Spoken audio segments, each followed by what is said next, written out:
요한복음 14장 말씀입니다. 요한복음 14장 7절부터 11절 말씀을 합독합니다. 너희가 나를 알았더라면 내 아버지도 알았으리로다. 이제부터는 너희가 그를 알았고 또 보았느니라. 빌립이 이르되 주여 아버지를 우리에게 보여주옵소서. 그리하면 족하겠나이다. 예수께서 이르시되 빌립아 내가 이렇게 오래 너희와 함께 있으되 내가 나를 알지 못하느냐. 나를 본 자는 아버지를 보았거늘 어찌하여 아버지를 보이라 하느냐. 내가 아버지 안에 거하고 아버지는 내 안에 계신 것을 네가 있지 아니하느냐. 내가 너희에게 이르는 말은 스스로 하는 것이 아니라 아버지께서 내 안에 계셔서 그의 일을 하시는 것이라. 내가 아버지 안에 거하고 아버지께서 내 안에 계심을 믿으라. 그렇지 못하겠거든 행하는 그 일로 말미암아 나를 믿으라. 아멘. 오늘 혼자가 아니다라는 제목으로 말씀을 전하려고 합니다. 오늘 예수님의 말씀 우리가 읽었는데 7절만 다시 읽겠습니다. 너희가 나를 알았더라면 내 아버지도 알았으리로다. 이제부터는 너희가 그를 알았고 또 보았느니라. 정말 우리가 이해할 수도 없고 받아들이기 어려운 말씀입니다. 너희가 나를 알았으면 하나님 아버지를 안 것이고 나를 보았으면 아버지를 본 것이라는 거예요. 야, 엄청난 말씀이죠. 누가 이렇게 말할 수 있습니까? 미친놈 아니면 예수님 둘 중 하나입니다. 이렇게 말할 수 있습니다. 제자들이 아마 예수님을 따를 때는 예수님을 모세나 엘리야 같은 위대한 선지자 정도로 생각하고 지극한 존경심으로 따랐을 거예요. 처음에는. 근데 예수님은 자기가 그런 선지자가 아니라 하나님과 하나라 그렇게 말씀합니다. 나와 아버지는 하나이니라. 사람이 받아들이기 어려운 말씀. 8절 9절 또 읽겠습니다. 빌립이 이르되 주여 아버지를 우리에게 보여주옵소서. 그리하면 족하겠나이다. 예수께서 이르시되 빌립아 내가 이렇게 오래 너희와 함께 있으되 네가 나를 알지 못하느냐. 나를 본 자는 아버지를 보았거늘 어찌하여 아버지를 보이라 하느냐. 내가 얼마나 너희와 더 오래 있어야 너희가 나를 믿겠느냐. 내가 말하지 않느냐. 너희가 나를 아는 것이 곧 아버지를 아는 것이고 너희가 나를 보는 것이 곧 아버지를 본다고 하지 않았느냐. 근데 왜 나를 믿지 않느냐. 그렇게 말씀. 10절 또 읽겠습니다. 내가 아버지 안에 거하고 아버지는 내 안에 계신 것을 네가 믿지 아니하느냐. 내가 너희에게 이르는 말은 스스로 하는 것이 아니라 아버지께서 내 안에 계셔서 그의 일을 하시는 것이라. 내가 아버지 안에 있고 아버지가 내 안에 있는 것을 너희가 왜 믿지 않느냐. 지금 너희 앞에 서서 내가 이렇게 말하는 것도 사실은 내가 하는 게 아니라 내 안에 계신 아버지께서 말씀하시는 거라는 거예요. 여러분, 저는 이 말씀을 묵상하면서 제가 제자들의 입장이면 어땠을까? 아마 비슷한 느낌이었을 거예요. 믿고 싶어, 예수님의 말을. 근데 믿고 싶은데 믿어지지가 않는 거예요. 너무나 엄청난 말씀을 하시기 때문에 차라리 내가 모세다 그랬으면 믿기가 더 쉬웠죠. 근데 나와 아버지는 하나라고. 내가 아버지 안에, 아버지가 내 안에 있고 지금 말하는 것도 내가 말하는 게 아니라 아버지가 말하는 것이고 너희가 지금 보는 것은 나를 보는 게 아니라 사실은 아버지를 보는 것이다. 이렇게 말씀하는데 그게 어떻게 믿어지냐고요. 지금 제자들 앞에서 그 얘기를 하시는 분은요. 햇빛에 그을린 얼굴에 허름한 그 세마포 더러워진 세마포 입으시고 그 낡아 빠진 그 샌들 신고 계시고 얼마 전까지만 해도 나사렛에서 목수일 하던 그 청년 예수거든요. 그가 갑자기 어느 날 자기들 앞에 와서 나와 아버지는 하나라는, 영원 전부터 내가 아버지와 함께 있었다. 내가 바로 창조의 하나님, 내가 바로 노아 시대의 홍수를 내리는 그 하나님, 소돔과 고모라에 불비를 내린 하나님, 내가 아브라함을 부른 아브라함의 하나님, 모세를 불러서 그를 통해서 홍해를 가르고 40년 동안 만나를 먹이고 반석에서 물을 내고 그 불기둥 구름기둥으로 이스라엘 백성을 인도한 그 하나님이 바로 나다. 이렇게 얘기하는 거예요. 그 허름한 행색의 예수가. 그게 믿어지겠냐고요. 어려운 일이에요. 그러니까 제자들이 그렇게 예수님이 말을 하셔도 예스도 아니고 노도 아니고 그냥 가만히 예수님만 쳐다보고 있는 거예요. 저는 정말 그 상황이 이해가 돼요. 그래 이제 11절 또 읽겠습니다. 내가 아버지 안에 거하고 아버지께서 내 안에 계심을 믿으라. 그렇지 못하겠거든 행하는 그 일로 말미암아 나를 믿으라. 그렇죠? 내가 말하는 게 믿기 힘든 건 내가 알겠어. 정 믿기가 어려우면, 내 말을 믿기가 어려우면 내가 행하는 거를 보고라도 믿으라는 거예요. 여러분, 예수님은 정말 그 과거에 어떤 선지자와도 비교 불가의 그런 권능을 나타내셨어요. 예수님은요, 그냥 어쩌다 한 번씩 기적을 행하신 게 아니에요. 하루에도 수십 번씩 기적을 행하셔요. 하루에도. 그냥 병자가 막 나오면 그냥 바로바로 다 고쳐요. 뭐 어떤 병이든지. 그리고 뭐 5천 명이 굶주리면 그냥 오병이어 가지고 배불리 먹고 12강주일간 남게 음식을 만드시고, 네. 그리고 바다 위를 걸으시고. 예수님이 행하신 기적은 뭐 셀 수도 없어요. 어느 선지자가 그렇게 했겠어요? 네. 그런 선지자 없어요. 근데 예수님이 행한 권능 중에 정말 특별한 게 두 가지가 있어요. 어떤 선지자가 행한 일이라고도 구별되는. 첫 번째는 귀신을 쫓아줬다는 거예요. 여러분 구약 성경을 읽어보시면 구약 성경에는 귀신이 나간 이야기가 없어요. 그럼 구약 시대에는 귀신이 없다가 신약 시대에 갑자기 나타나냐? 아니죠. 아담 때부터 귀신은 있었어요. 근데 구약 시대에는 그 어느 선지자도 눈에 보이지 않는 귀신들을 쫓아낸 선지자가 없어요. 뭐 여러 가지 병을 고치기도 하고 뭔가 특별한 이적을 나타냈을지라도 귀신 고친 선지자는 없어요. 모세도 못했고 엘리야도 안 했어요. 근데 예수님은 뭐 하루에도 막 수십 명씩 귀신을 내쫓아요.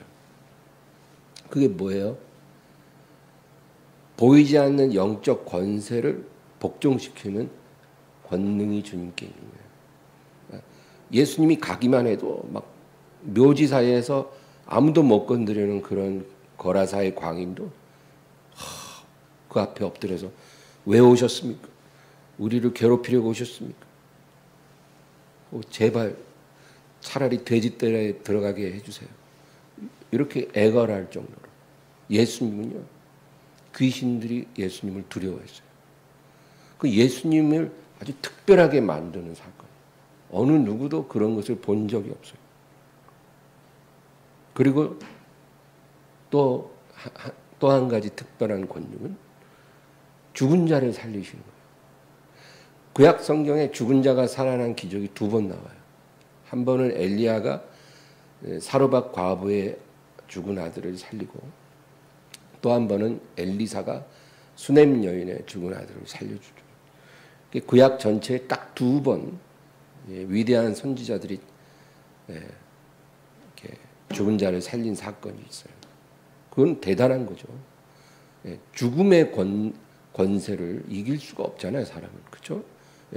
병을 고치거나 뭔가 기적을 일으킬 수는 있어요. 뭐 참기름병에 참기름이 계속 나오게 한다든지. 그러나 죽음의 권세를 이기는 건 아주 차원이 다른 거잖아요. 근데 엘리야가 한 번, 엘리사가 한 번 했어요. 근데 예수님은 그 짧은 3년 반 동안 3명이나 살렸어요. 3명. 엄청난 거예요. 엄청.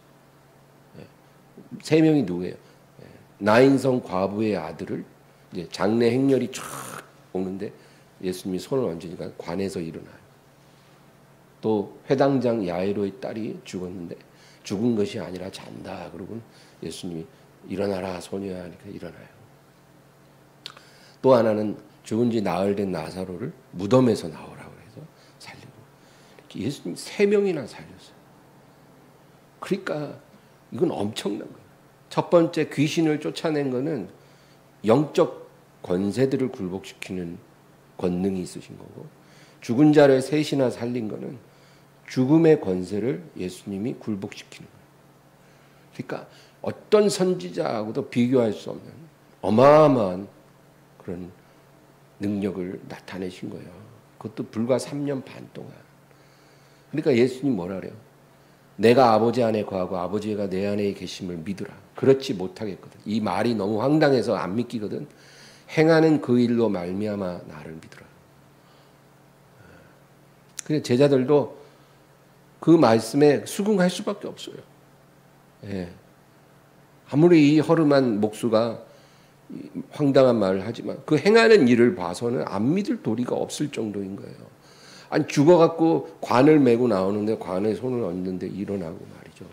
죽은 지 나흘 돼서 무덤 속에서 냄새나는 시신이 완전히 칭칭 붕대로 동여맨 상태로 걸어 나오고 안 믿을 수가 없어요. 마태복음 9장 8절 무리가 보고 두려워하며 이런 권능을 사람에게 주신 하나님께 영광을 돌리니라. 요한복음 7장 31절 무리 중에 많은 사람이 예수를 믿고 말하되 그리스도께서 오실지라도 그 행하실 표적이 이 사람이 행한 것보다 더 많으려 하니. 그게 어쩔 수가 없는 거예요.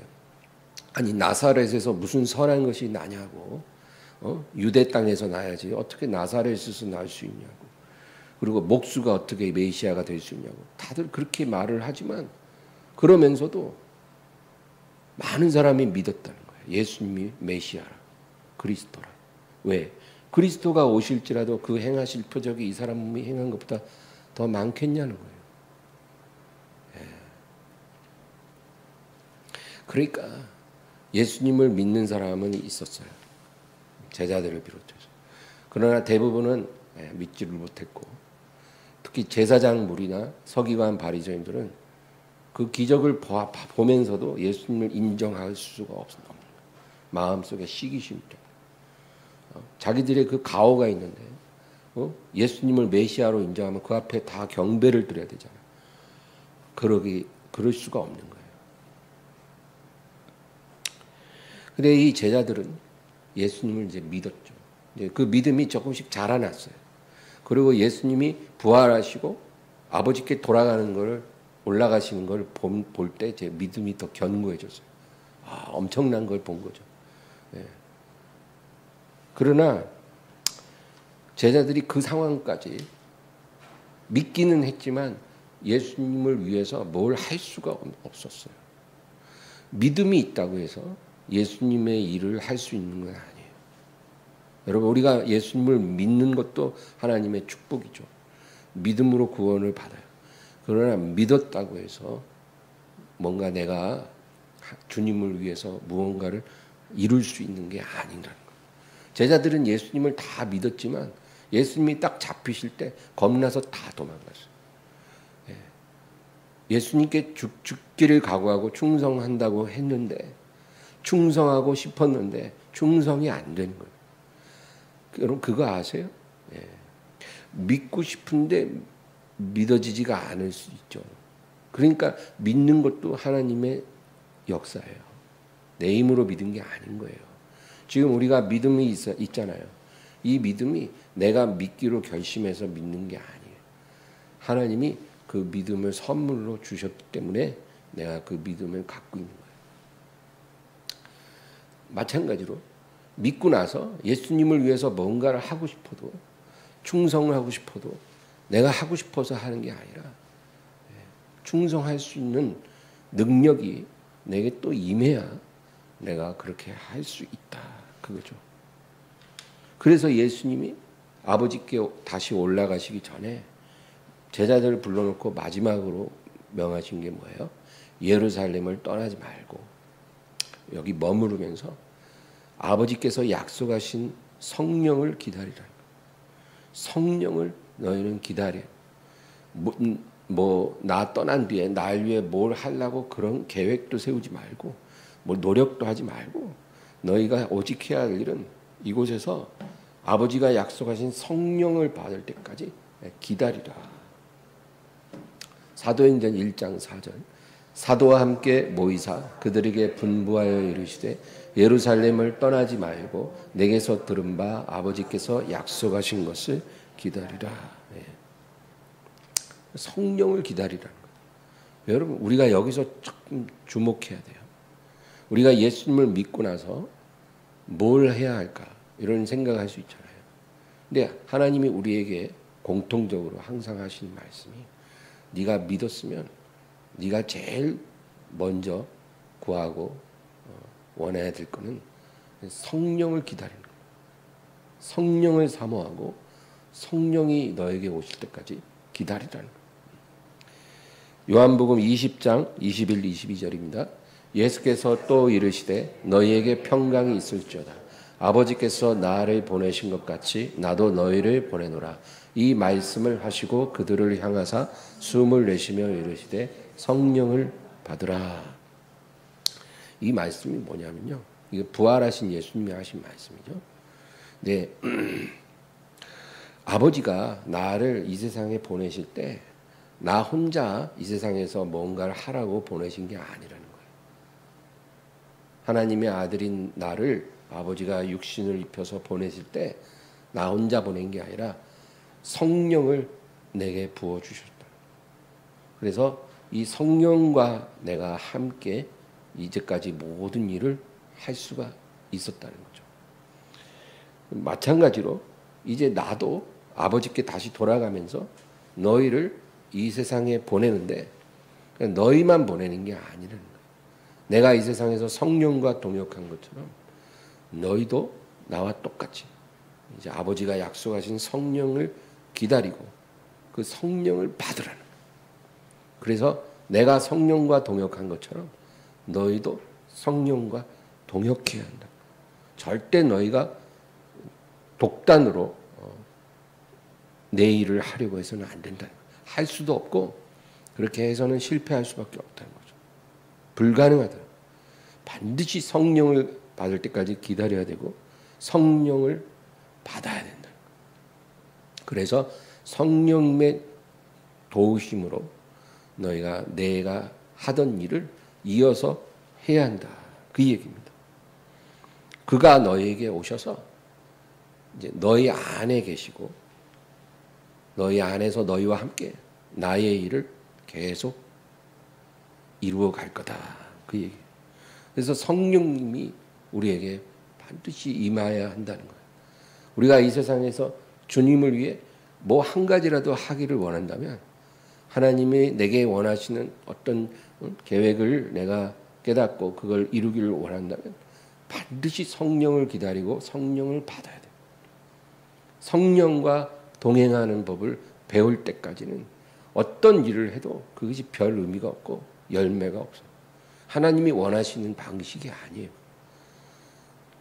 그래서 그럼 뭐 우리 처음에 언젠가 성령 체험하고 방언도 하고 그러니까 다 받았으니까 이제 다 그건 지난 일 아닙니까? 여러분 성령을 한번 체험했다고 해서 그 성령이 평생 우리와 찰떡처럼 딱 붙어서 모든 것이 완전하게 굴러갈 거다. 그렇게 생각하면 천만의 말씀이에요. 성령님이 우리에게 임하셔서 이제 한번 충만을 받잖아요. 그러면 그 기름 부음이 다 마르기 전에 계속 그 기름은 채워져야 돼요. 그래서 날마다 우리는 성령을 기다려야 돼요. 저도 매일 아침 교회에 와서 기도할 때 오늘도 제게 성령을 부어주세요. 오늘 내가 승리할 수 있는 성령을 제게 부어주세요.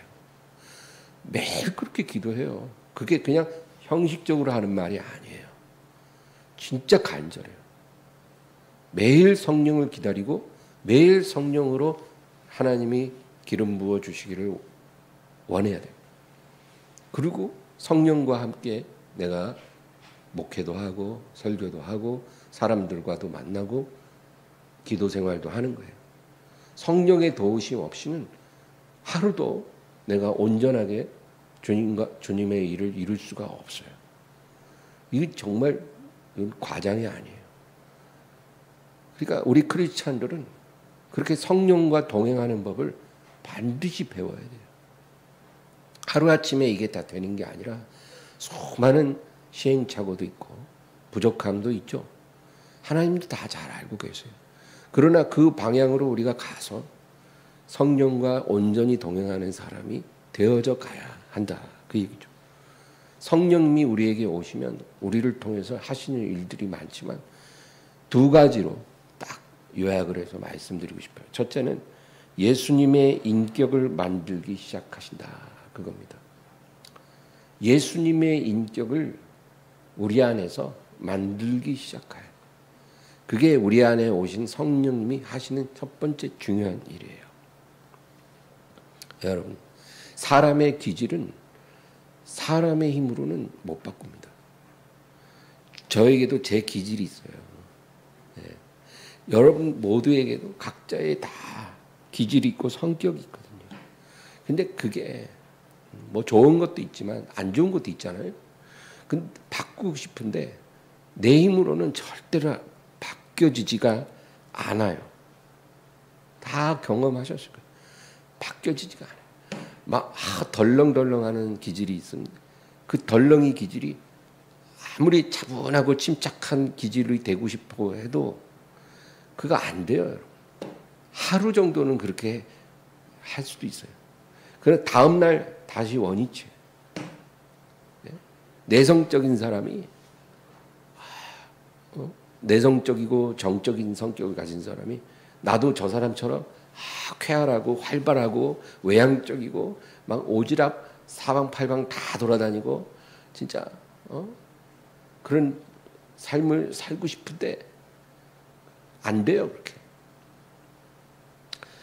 또 태생적으로 성격이 강하거나 자기중심적인 사람이 있잖아요. 네.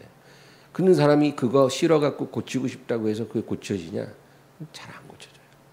노력을 해도 안 된다 그 말이에요. 그런데 성령이 오시면, 성령이 우리 안에 들어오면 우리의 기질과 성격이 예수님의 인격으로 변화되기 시작한다. 그런 화학 반응이, 영적 반응이 우리 안에서 일어나는 거예요. 그러니까 영으로 역사하면 그런 것들이 변화되기 시작한다. 그 방법이 아니고는 어렵다. 그 얘기예요. 힘으로도 안 되고 능으로도 안 되고 오직 나의 영으로 되느니라. 그 말씀이에요. 그런데 이 성령님이 우리 안에 딱 들어와서 우리의 인격을 예수님의 인격으로 바꿔가는데 그때 성령님이 사용하시는 가장 강력한 도구가 말씀이에요. 말씀. 그래서 하나님의 말씀을 성령의 검이라고 그러잖아요. 그죠? 하나님의 말씀, 성령의 검을 가지라. 예, 그렇잖아요. 그러니까 성령님은 우리를 변화시키는 일을 우리 안에서 행하시는데 그때 성령님이 오른손에 들고 쓰시는 가장 강력한 도구가 말씀의 검.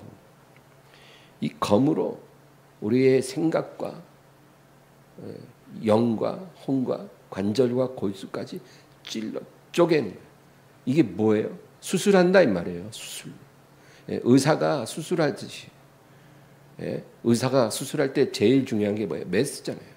일단 메스가 있어야 환부를 찍고 뭔가 도려내고 뭔가 그런 가장 중요한 활동을 하듯이 여러 가지 도구가 다 있어야 되지만 제일 중요한 게 의사가 메스가 있어야 되고 그거를 능숙하게 다뤄야 되듯이 성령님도 우리를 수술할 때 말씀이라는 검을 들고 우리를 수술하신다는 거예요.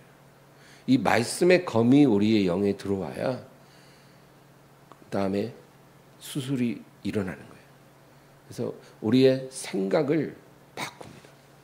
우리의 잘못된 생각, 잘못된 가치관, 잘못된 삶의 방식, 삶의 태도, 어떤 나쁜 습관, 이런 모든 것들, 우리 안에 뿌리 내리고 있는 그 쓴뿌리들, 수십 년간 하나님 없이 살면서 악한 영이, 세상의 영, 귀신의 영들이 우리 안에 이렇게 확 들락날락하면서 우리 안에 뿌리 내렸던 그 깊이 들여온 쓴뿌리들을 이 말씀의 검이 들어와서 싹싹싹싹 잘라내고 뽑아내기 시작한.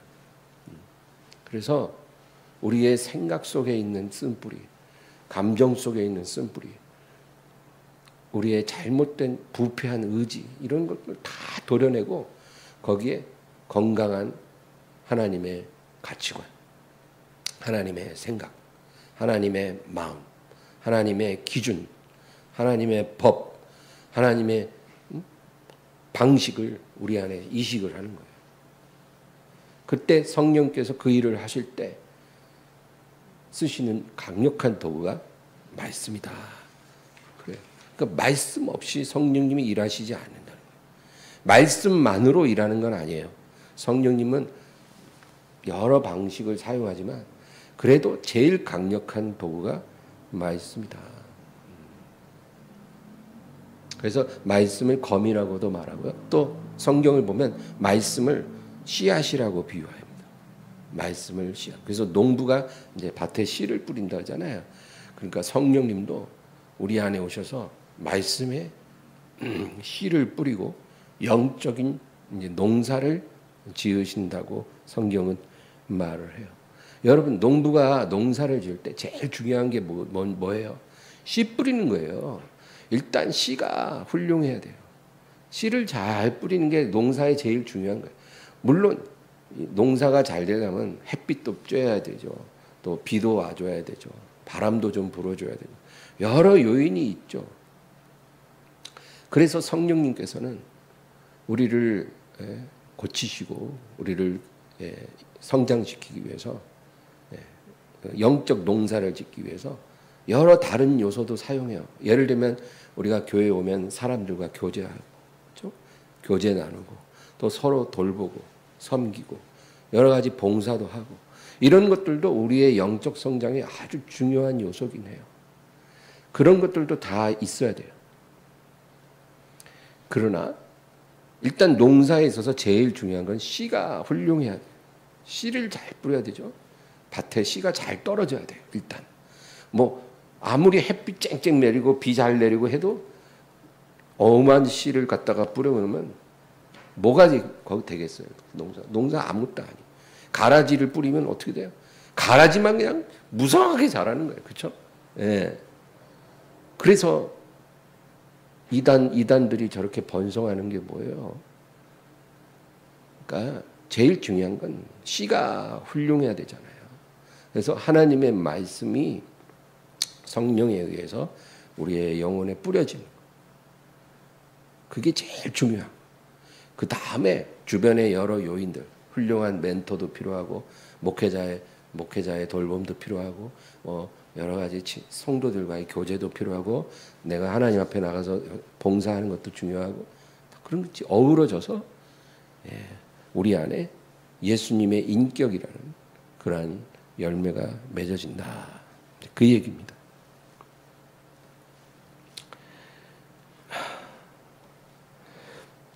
우리가 이 성령님과 교제하는 법을 모를 때는요. 그러니까 영적으로 어린아이죠. 그리고 아주 육적인 성향이 우리에 많이 남아 있을 때 있죠. 그럴 때는요. 내가 얼마나 그러니까 영적이지 않은가 그것을 잘 모릅니다. 잘 몰라요. 근데 우리가 성령님과 동행하기 시작하면요, 성령님이 그걸 굉장히 아주 디테일하게 가르쳐 주세요. 내게 뭐가 문제인지. 사람들이요, 자기가 뭐가 문제인지를 모르는 게 문제예요. 그렇다고 누가 말해주면 아나? 기분 나쁘죠. 어디서 지적질이야 막 이러잖아요. 누가 자기 결점을 남의 입을 통해 듣고 싶겠어요, 요즘에. 그럼 성령님을 통해서 직접 깨달아야 제일 좋은 거잖아요. 예? 목사가 설교해도 사람들 잘 못 받아들여요. 기분 나빠요. 제가 우리 엠마오 교회 목회 5년째 되지만 벌써 제가 설교하는 게 자기를 가리켜 했다고 생각하고 뚜껑 열린 사람 몇 명 있었어요. 이 작은 교회 목회에서도. 큰 교회 목회하시는 분들은 더 하지 않겠어요. 목사의 설교 그걸로 지적받는 것도 싫어해요, 사람들은. 그러니까 성령님이 가르쳐 줘야죠. 그래서 성령님이 그걸 가르쳐 주기 위해서 오신 거예요. 모든 것을 너에게 가르쳐 주시려 했잖아요.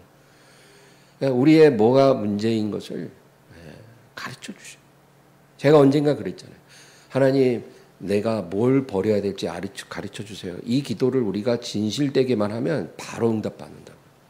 성령님 바로 가르쳐 주셔. 내가 뭘 고쳐야 되고 뭘 버려야 될지. 근데 우리는 그런 기도를 진실하게 안 하잖아요. 우리가 구하면 바로 가르쳐 주세요. 하나님, 어디서 로또를 사야 될지 그거 가르쳐 주세요. 이런 거는 안 가르쳐 주시지만 내가 뭘 고쳐야 될지 가르쳐 주세요. 그러면 바로 가르쳐 주세요. 저도 그랬어요. 저도 대학생 때 예수 믿고 그때는 술 끊고 담배 끊으면 진짜 별 문제 없이 신앙생활 할 수 있을 거라 생각했어요. 그 당시에. 다른 건 별 문제가 없을 거라 생각했어요. 근데 그렇던가요? 그거 다 끊었는데도 오히려 버려야 될 게 더 많아졌어요. 처음에 믿을 때는 안 보이고 느낄 수 없던, 깨닫지 못했던 것들을 성령께서 계속 가르쳐 주셔요. 계속. 제가 처음에 은혜 받았을 때는요, 세상 그 유행가 이런 거 듣는 거 아무리 하루에 몇 시간을 들어도 마음에 죄책감이라든지 영적인 뭐 트러블이 없었어요. 왜 없었을까요? 그때는 성령께서 그런 것들을 제게 요구하실 때가 아닌 거예요. 내가 구원받았지만 그때는 내가 영적으로 너무 어리기 때문에 그런 것까지 하나님이 하지 말라라고 나에게 말씀하실 때가 아니기 때문에 내 영이 부딪히지 않았어요. 근데 그러니까 저는 막 교회 가면은 찬송가 부르고 밖에 나가면은 유행가 부르고 막 이렇게 살았어요. 그냥 막 차에서 운전하다가 세상 노래 나오면 막 큰 소리로 부르고 그걸 즐거워했어요. 그래도 뭐 마음에 편안해요. 할렐루야 하면서. 근데 어느 순간부터 성령께서 너가 그런 음악에 취해서 사는 거 내가 좋아하지 않는다. 네가 그런 음악을 좋아하고 즐기는 거 이제 그만해라. 네가 그런 음악을 30년을 들었지만 이제 그만 들어. 그러시더라고요. 어느 순간부터. 그래서 제 마음에 그러고 나서부터는 그런 음악이 들어도 그렇게 좋은 걸 모르겠어요. 그래서 지금 어떻게 됐을까요? 전혀 안 듣죠. 전혀 안 들어요. 어쩌다가 라디오 틀었는데 세상 노래 나오면 그냥 듣기는 해요. 근데 좋지가 않아요. 옛날 같지 않아요. 이제 그런 거는 그냥 이렇게 들어왔다 이렇게 나가는 음악이지 옛날 같이 막 심취해서 좋아하고 그러지는 않는다. 지금 돌아보면은 내가 이렇게 변할 수 있구나 이런 생각이 드는데 그런 변화를 누가 주관하신 거냐면 성령님이 하셨다. 그 얘기입니다.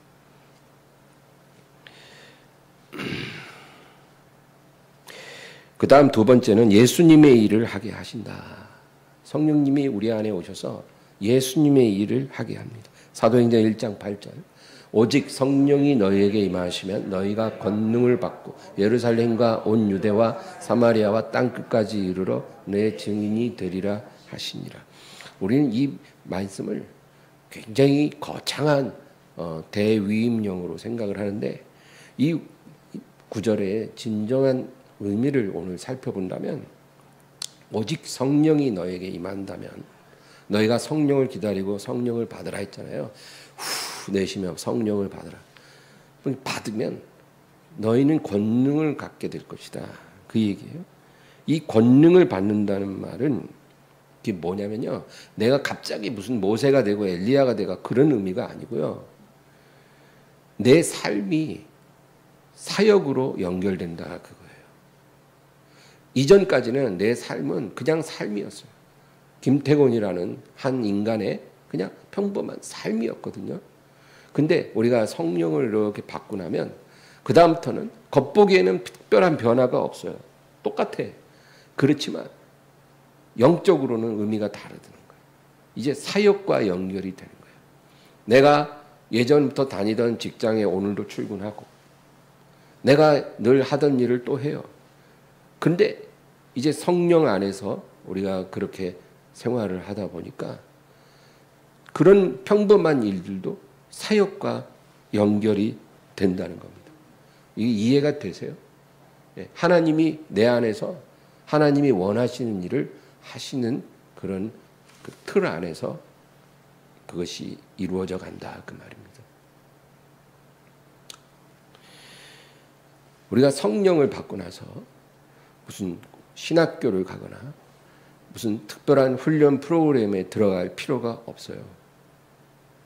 그래야 될 이유도 없죠. 우리 삶 자체가 사역으로 연결이 된다는 거예요. 주님의 말씀. 성령을 받고 너희가 신학교를 가면 권능을 받으리라 이러지 않았잖아요. 성령 받고 너희가 어디 선교센터에서 무슨 훈련을 받으면 권능을 받고 그렇지 않아요. 그냥 성령을 받으면 너희는 권능을 받게 돼요. 너희의 삶이 사역으로 연결된다는 거예요. 너희가 머무는 장소, 너희가 살아가는 삶에서 너희는 예수의 증인이 된다. 예루살렘과 유대와 사마리아 땅끝이라는 것은 무슨 어디 선교사가 돼서 우리가 선교사로 파송되고 이런 의미가 아니고요. 어디에 있든지 그런 뜻이에요. 예루살렘에 살든지 사마리아에 살든지 땅끝에 살든지 너희가 머무는 그 장소에서 너희는 예수의 증인이 되리라. 그거예요. 예수의 증인이 된다는 게 뭐 길거리에 나가서 예수를 믿으라고 전도하는 그런 증인을 얘기하는 게 아니라 내 삶 자체가 사역이 되고 하나님의 영광과 뜻을 드러낼 수 있다. 그 말인 것입니다. 내가 머무는 자리에서 성령님이 내 안에서 시킨 일을 하면 되는 거예요. 날마다 성령님이 하라고 하는 그 일을 하나님이 나를 세우신 이 자리에서 하는 것. 그게 사역이에요. 거창한 게 사역이 아닙니다. 때로는 우리 입술로 복음을 증거하기도 하죠. 어떤 사람들 앞에서. 때로는 선행과 봉사로 또는 중보 기도자로서 어떤 직장에서 일을 하면서 우리가 작은 순종을 배워가는 거예요. 오늘 직장에 가서 일을 하는데 갑자기 어떤 한 사람에 위해서 성령께서 기도하라고 하실 수도 있잖아요. 내가 저 사람을 위해서 왜 기도하지? 그렇지만 성령님이 그 사람을 위해서 기도하라는 마음을 주시면 내가 짧게 한 5초라도 그 사람의 이름을 부르고 기도할 수 있잖아요. 이런 별거 아닌 것도 작은 순종도 그것이 사역이에요.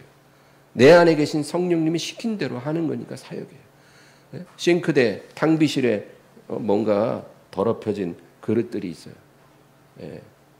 뭐 저거 못 본 척하면 다른 사람이 할 수 있지만 성령님이 갑자기 네가 가서 설거지를 해라. 그럴 수도 있잖아요. 성령과 동행하면 그런 말씀 자주 하시거든요. 성령을 모를 때는 그런 음성이 안 들리지만 성령과 동행하면 그런 음성이 잘 들려요. 그러면 설거지 하는 거예요. 그게 삶의 작은 순종이 바로 사역이에요. 사역.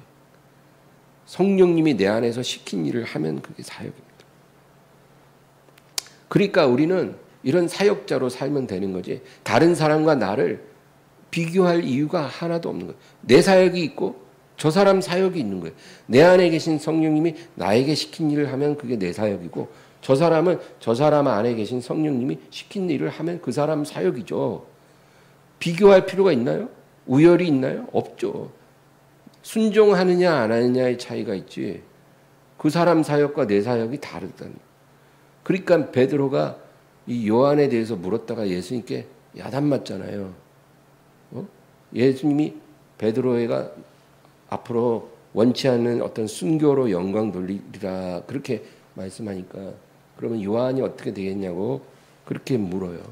요한복음 21장 21에서 23.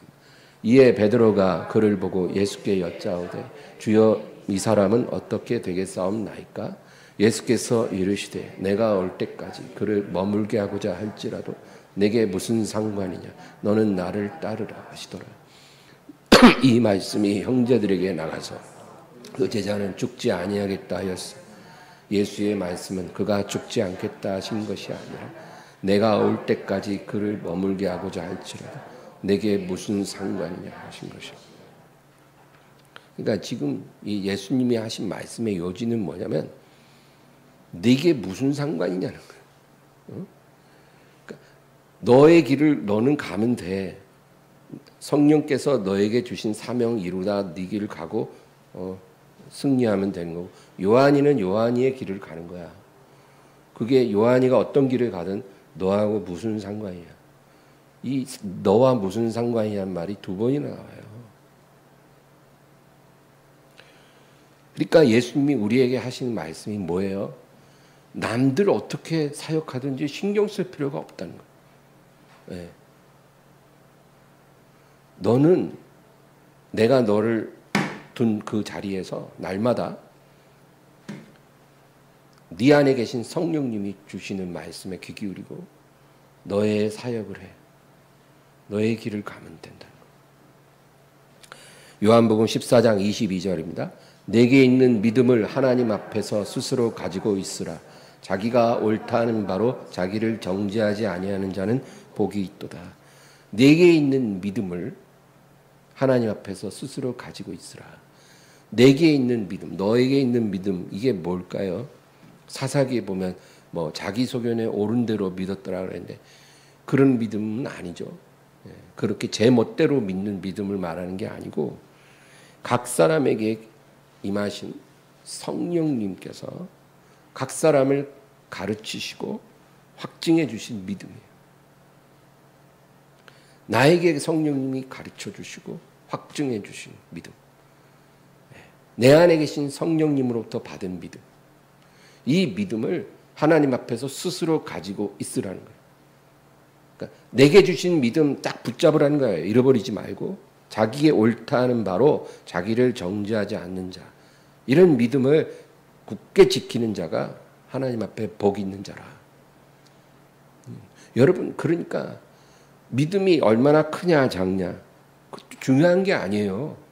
어떤 사람은 나보다 큰 믿음이 있어도 그건 그 사람 믿음이고 내게 작은 믿음이지만 이게 성령님이 내게 지금 주신 믿음이잖아요. 그 작은 믿음 있어도 하나님이 나에게 요구하시는 게 날마다 또 있거든요. 작은 믿음이라고 요구하시는 게 없는 게 아니에요. 성령님이 거기에 맞게 이렇게 5살짜리에게 엄마가 시키는 심부름이 따로 있고 12살짜리한테 엄마가 시키는 심부름이 따로 있는 것처럼 성령님도 5살짜리 믿음 가진 사람에게도 뭔가 날마다 요구하시는 게 있거든요. 그 말씀에 순종하면 그게 믿음이에요. 너에게 있는 그 믿음을 하나님 앞에서 스스로 가지고 있고 확신하라는 거예요. 내가 지금 하나님의 선하신 뜻 안에 있다라는 사실을. 그러면 너는 복을 받을 것이다. 요한복음 14장 25, 26절 읽고 마치겠습니다. 내가 아직 너희와 함께 있어서 이 말을 너희에게 하였거니와 보혜사 곧 아버지께서 내 이름으로 보내실 성령 그가 너 모든 것을 가르치고 내가 너희에게 말한 모든 것을 생각나게 하리라. 그러니까 이게 결론적인 말씀인데 지금 나는 너희와 함께 있어서 이 말을 하지만 이제 나는 좀 있으면 아버지께로 갈 거야. 내가 가서 아버지께서 내 이름으로 너희에게 부어주실 그가 성령이 너에게 오시면 그가 너희 안에서 모든 것을 가르쳐 주실 것이고 내가 말한 모든 것을 생각나게 하실 거야. 그러니까 너희는 성령을 기다려야 돼. 날마다. 그리고 성령을 받아야 돼. 날마다. 그리고 성령님을 의지하고 나가야 돼. 날마다. 성령님이 시키시는 사역을 감당해야 된다. 날마다. 그게 너희가 할 일이라.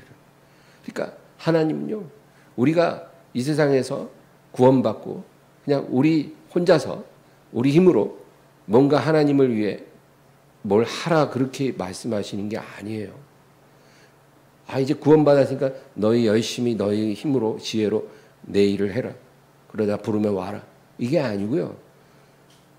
이제 내 이름으로 그가 너희에게 들어오실 거야. 그분과 동행하는 법을 배워야 돼. 다른 거 뭘 하려고 하기 전에 그분을 기다리고 그분을 받고 그분과 동행하는 법을 배워. 그게 제일 중요한 일이야. 그리고 그분이 시킨 일을 잘해. 그러면 너희는 복이 있는 자고 승리자고 하나님이 기뻐하시는 그런 자녀들이 될 거다. 그렇게 말씀하십니다. 여러분 오늘 이 말씀을 기억하면서 주여 성령님과 동행할 수 있도록 그리고 성령님께서 날마다 내게 말씀하시는 것을 내가 듣고 순종하는 그런 믿음으로 제가 살 수 있기를 원합니다.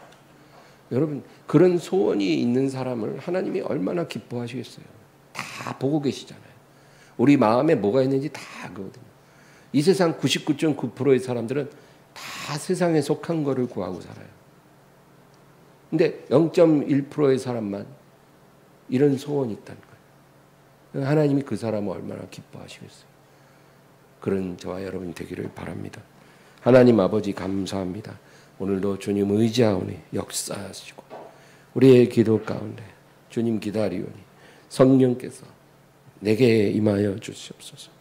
날마다 기다리고 원하오니 성령이여 오시고 주여 성령의 음성을 듣고 주여 성령의 감동하심을 따라 순종하는 법을 배우게 하여 주시옵소서.